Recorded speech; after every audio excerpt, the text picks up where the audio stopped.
Hey everybody. Getting ready for the dark moon ceremony. I wanted to do it sitting down, but I just didn't get organised in time, unfortunately.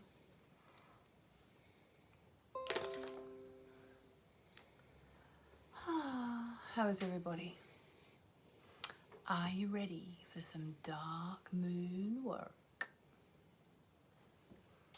I'll make a comment so that then I could see your comments. Hi.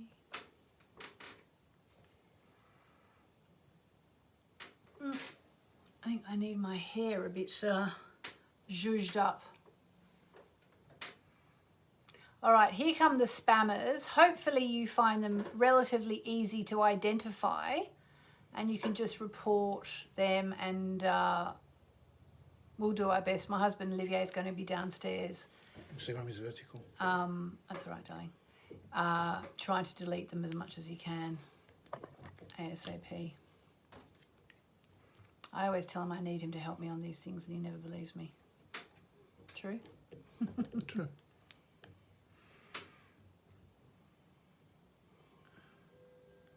That would be rich. Huh? Who is it? Louis? Oh no, sorry. Is that the Whole Foods? Yeah, thank you very much. Don't mind us, we're just getting a delivery. Sorry. Hey baby, it's real life. What can I say? Okay. Yep, good. Thank you, darling. Live. Thank you. We are live. We have a Whole Foods delivery. Actually, Olivier, darling. Sorry, do you mind turning off the main light so it's a bit, yeah, got a bit of atmosphere. So, how are we all? Who is ready to do some dark moon work? I did actually just do my radio show that I do every week on Unity Online Radio. And we did a bit of dark moon work, but then I need a bit more. And I actually then had a phone call with a girlfriend of mine, and we've just spent half an hour moaning about crap. And I was thinking, well, now I know what I need to release. I know what I need to release. I also need to release other stuff. I just was saying on the radio show, so excuse me, forgive me if you heard me saying this 5 minutes ago, but I'll just tell the story really quickly. I've been doing this chanting, the Mahakali chanting, for about a year on and off now.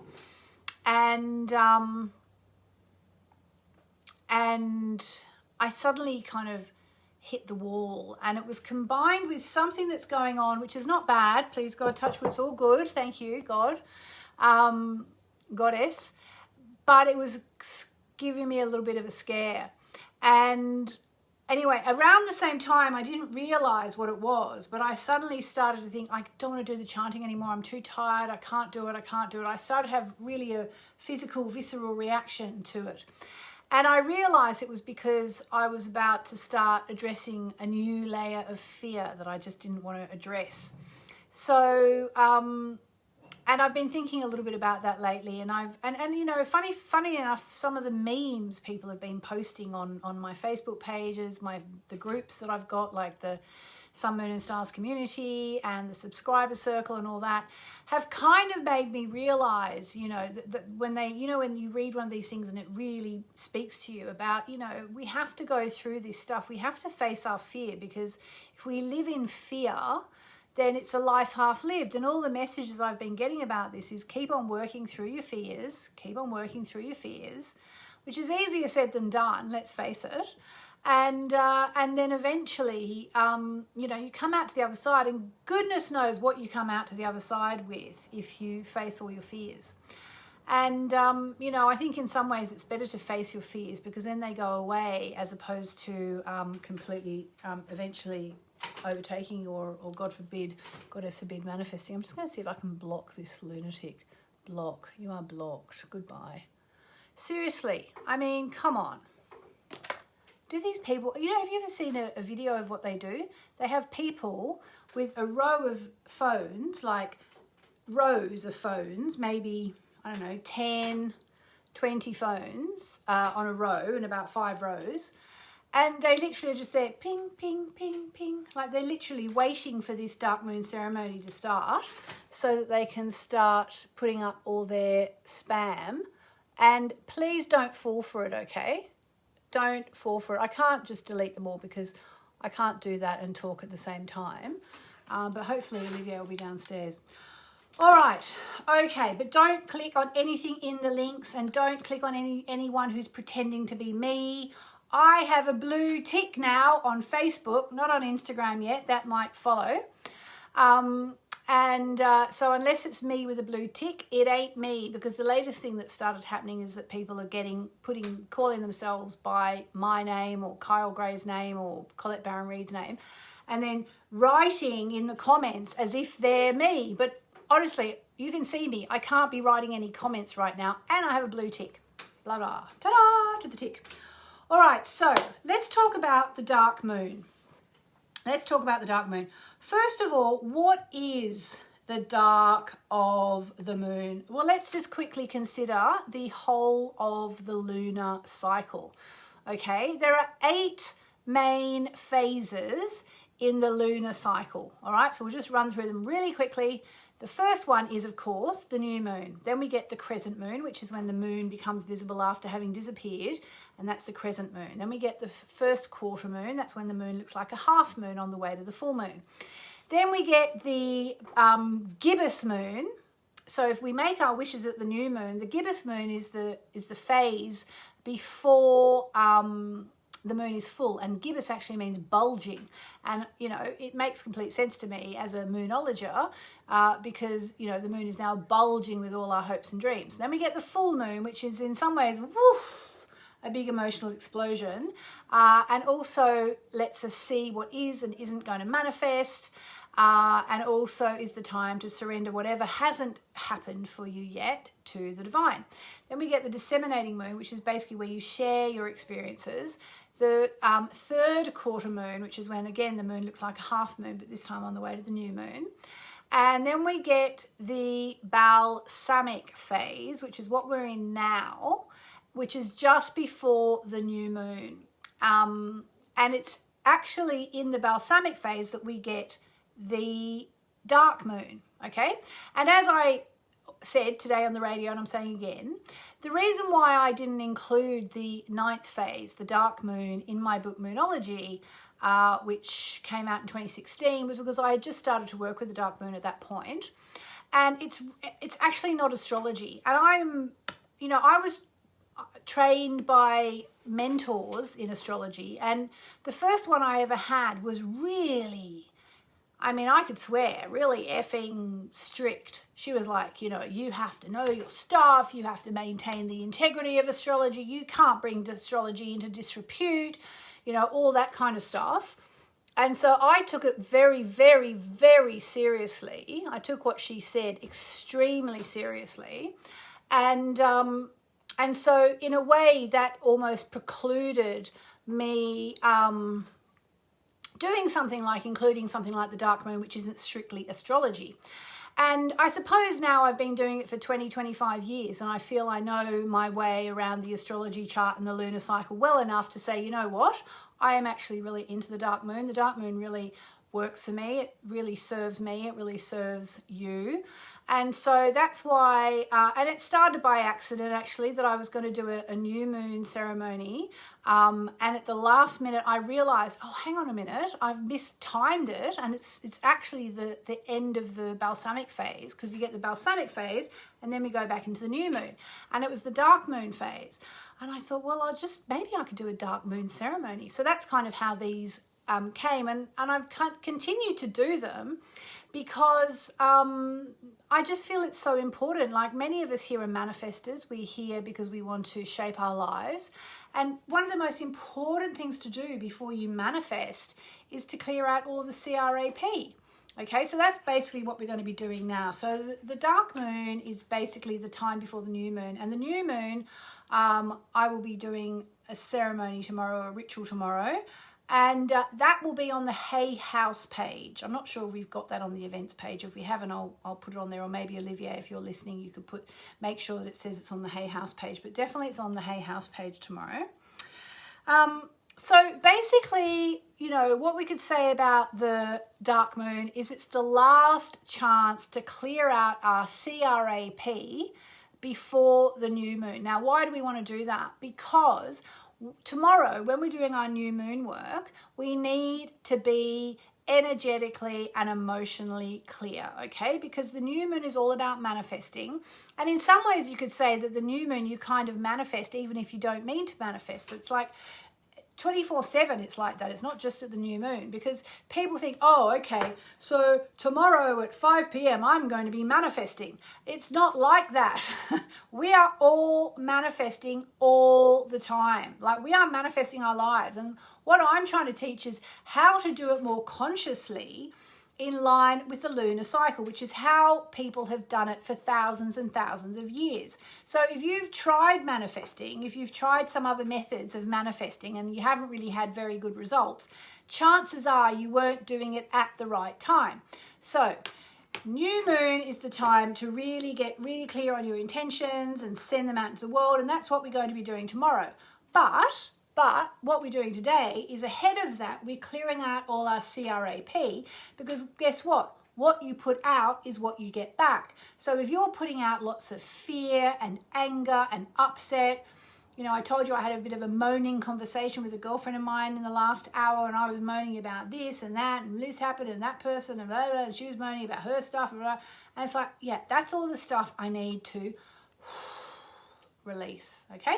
And that's what we're going to release today. And I actually don't happen to have my, because we've just moved house, I don't think I've got my, oh, it's such a shame. It's still in a box, I think. Let me just quickly, just let me look at one thing.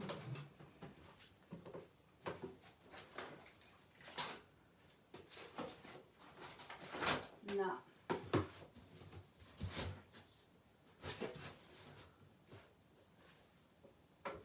No, unfortunately, I don't have my little portable, portable fire pit, darling. That's my husband shouting from downstairs. It might be in the garden in the big fire pit. If it is, great. We'll do it. Otherwise, I'll do it afterwards, and I'll put it on. I'll put a photo of it happening. But what we're going to do is we're going to actually spend a little bit of time releasing. We're going to actually write down what we're releasing. I'm going to do a little bit of chanting, and then either I'll burn it with you here on camera, or I'll burn it afterwards in the garden. All right?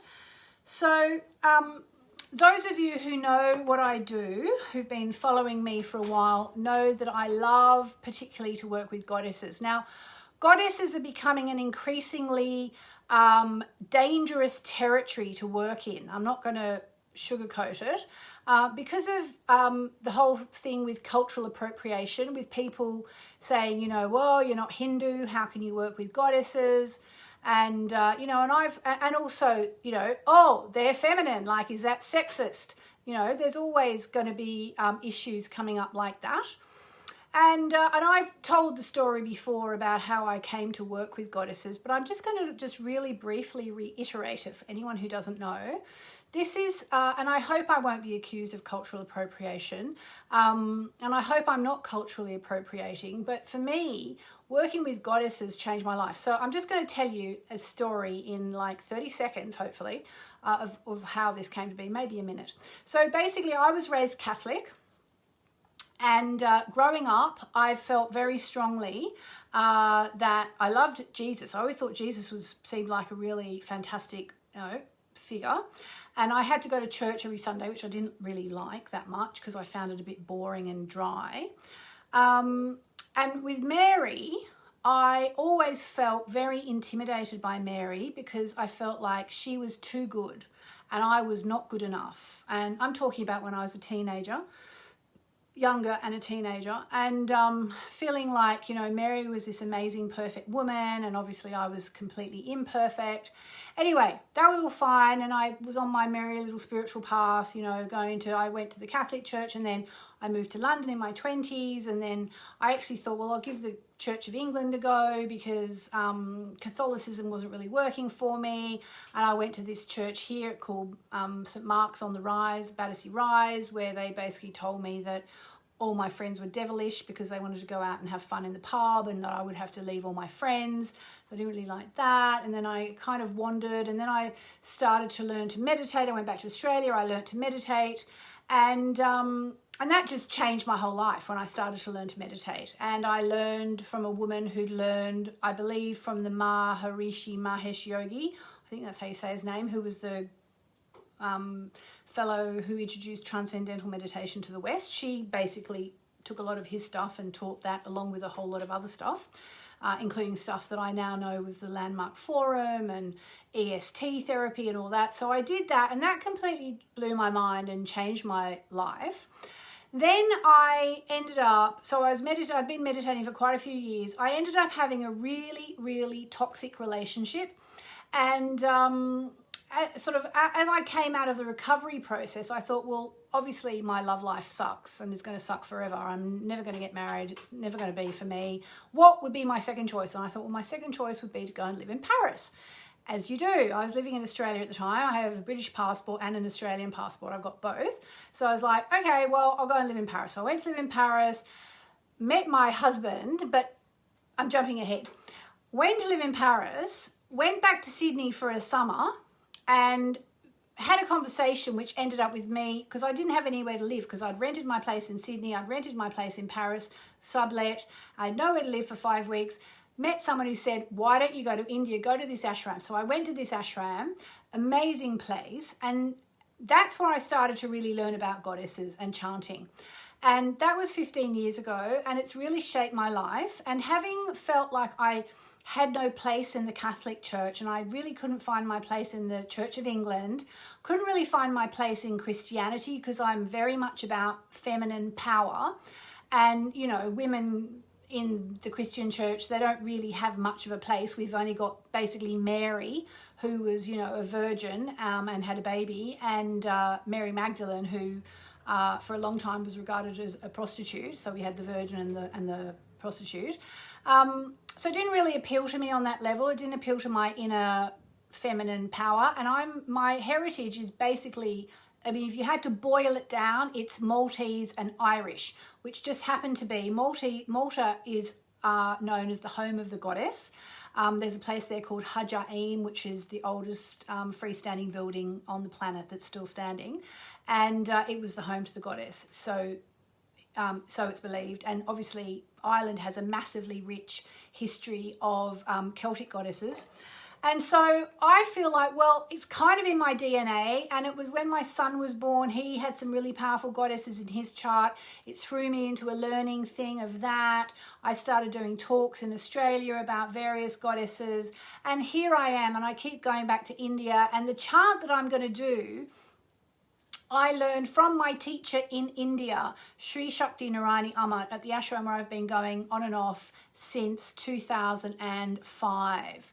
Basically, I went to Amaland, as I call it, just before I met my husband, I think.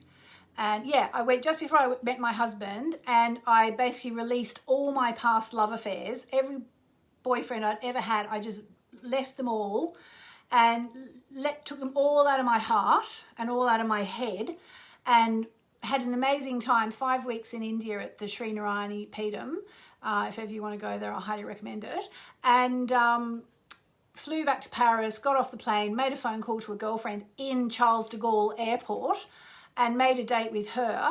And as a result of that phone call, ended up meeting Olivier 2 weeks later. And then, 6 months later, we decided to try and have a baby, I went back to India. It's a long story. I am writing about it one day, but basically, here we are. So that is that's my association with goddesses. It's been a really massively important part of my life for about 15 years, I would say. I'm coming up to 16. And it's all come from my teacher in India, Sri Shakti Narayani Amma, who's the most mysterious creature you'll ever encounter. And so one thing that I've learned a lot about in the last 12 months is we've been doing the Kali, Mahakali chant, as in Kali, as in the goddess Kali, Kali. And so Kali is the goddess that basically annihilates and destroys. And that's what the dark moon is about. That's what this period now is about, okay? It's the dark of the moon. It's the last chance we have to just crumble all away all the everything that we need to release before we go into the new moon, so we start a whole new cycle. So that's why I would like to do a chant which invokes Kali. Kali, as I said, being the goddess who destroys. So I'm going to ask you to join with me in a minute, but I'm just going to chant it 3 times. It's Om Kali Ye Namaha. And when my teacher chants it, my teacher is from Tamil Nadu, and when my teacher chants it, Narayana says, Om Kali Ye Namaha. Okay, so we're going to do it 3 times. And it's just a way to bring in that Kali energy, because goddess energy is archetypal energy, and Kali is the goddess of destruction. And so it's about destroying, because that's what we're going to be doing. We're going to be really releasing some of our CRAP and even maybe some of our SHIT. So hopefully not literally. All right, so that was my little just explanation. I like to offer a little explanation of how I came to work with goddesses quite, on a regular basis, maybe every 3 or 6 months, because I know that, there's a lot of people around who go, well, hang on a minute, who are you to work with goddesses? You're a middle-class white girl who grew up in Tasmania, Australia, Sandy Bay, Hobart. Like, it's quite a long way from goddesses, but actually, no, I'm Maltese, Irish, and I think it's in my DNA, actually. Plus, I've got my moon on my MC, and the moon is the goddess and the goddess is the moon. So if you know your astrology, you'll know how that translates to working with the goddess. All right, so here we go. We're going to do 3 chants. So just listen. You can chant along if you want. If you've heard me do it before and you know the tune, so to speak, please join in. Here we go. Just close your eyes and breathe gently and easily. I'm going to call on Kali to help us destroy any fear, any negativity, any upsets, any dramas, just to let it all go. Okay, we'll do it practically, but first of all, we're just going to call Kali in to help us. Om Kali Namaha.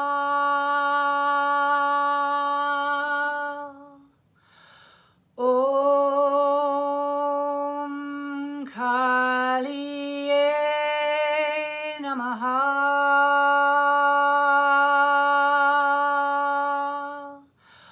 Om Kali Namaha.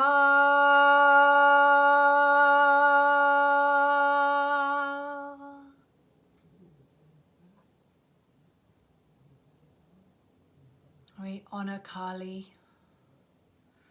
We ask Kali to be with us as we work to release whatever we need to release. Any fear, any negativity, anything which has no place in our lives. Just release it and let it go.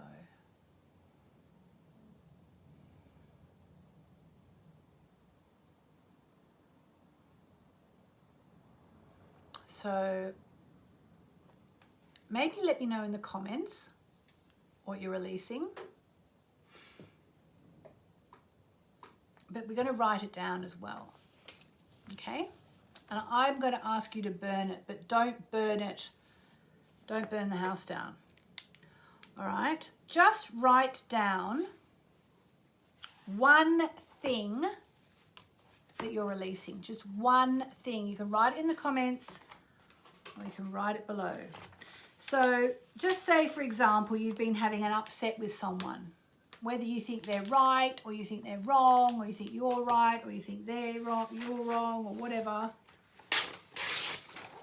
Write down something you're releasing, okay? Or maybe you're releasing a fear. All right? Just write it down.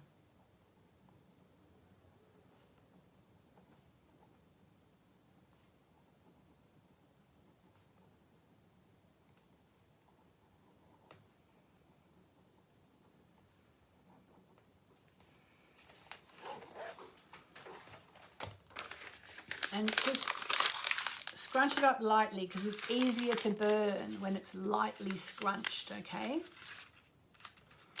And I will burn this later for all of you.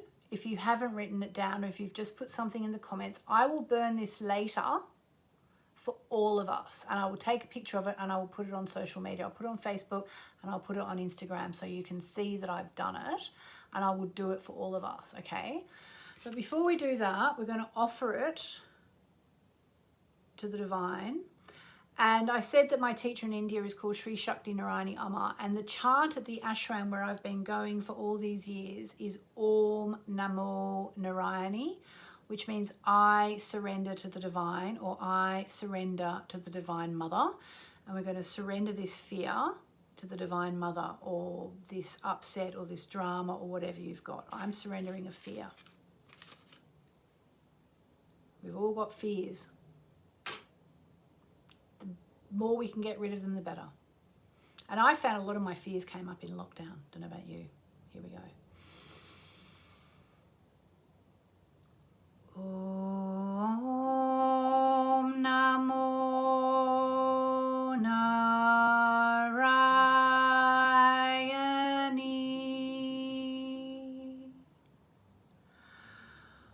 Om Namo Narayani.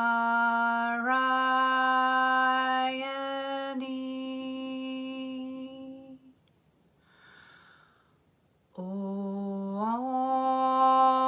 Namo Narayani.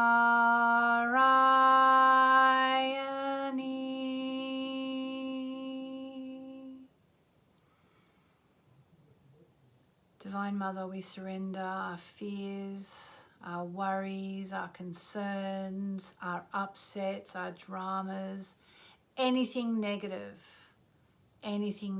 we surrender it to you.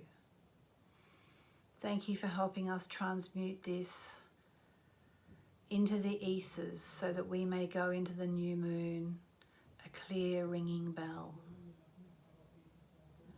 And tomorrow will actually be appealing to the goddess Durga, which is again something I got from the ashram in India, where every month at new moon they do a Durga ceremony.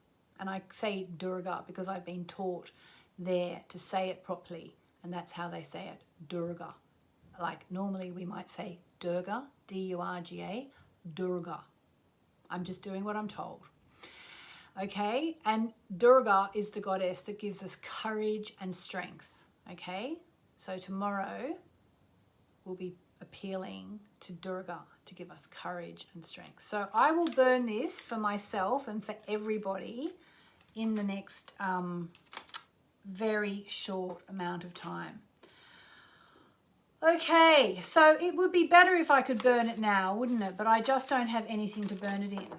So I'm going to see if I can see the comments. Anyone got any comments for me to read? Oops. Just lots of spammers. Silly spammers. I feel sorry for them, actually. What a way to make a living. Okay, Almouche says, thank you. Sam Jane says, Durga really resonates with me. Junior says, merry meet. Valerie giving up. Fear of self-sabotage made Marian Durga. She's so powerful.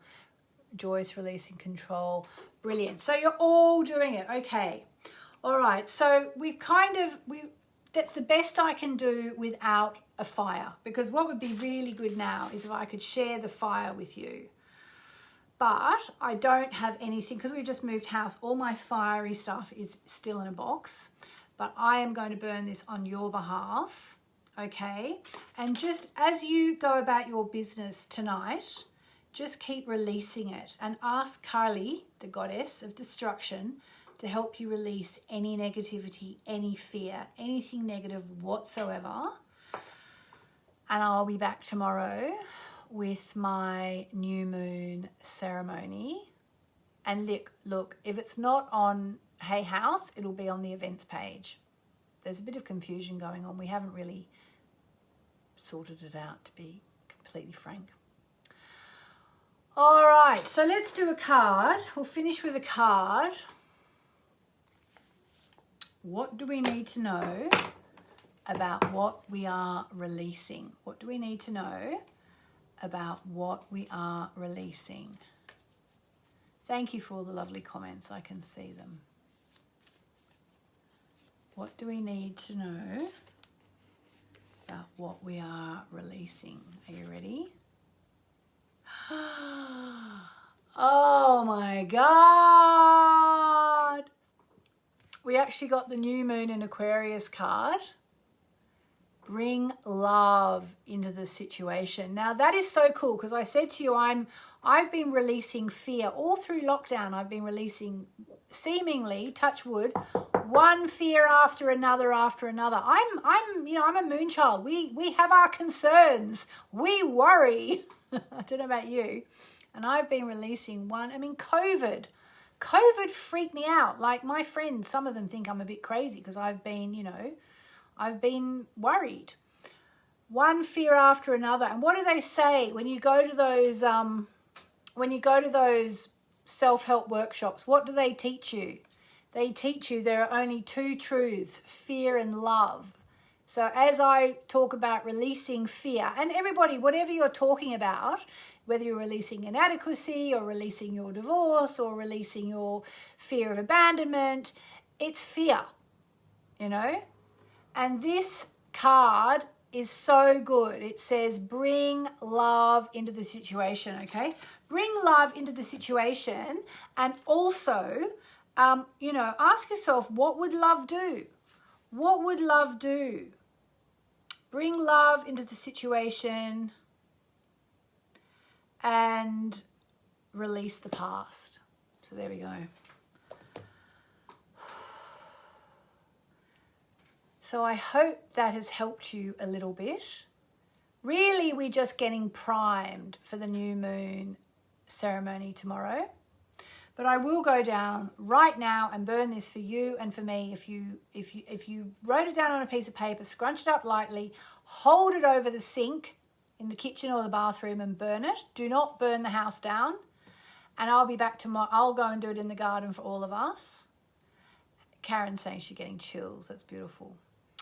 And I will see you tomorrow for the new moon ceremony. I think it's going to be on Hey House, but if it's not, just go to the events page. It'll be there as well. Alrighty. I hope that helped. Love heals all, says Jessie. Yes.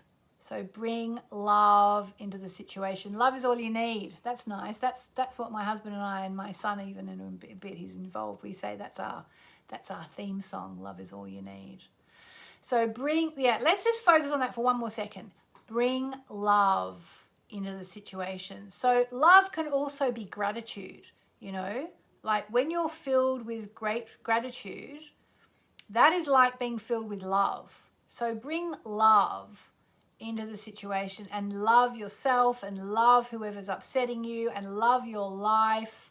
Love heals all wounds. So we'll bring love into the situation. All right. Mwah, mwah. Until tomorrow. I'll speak to you later.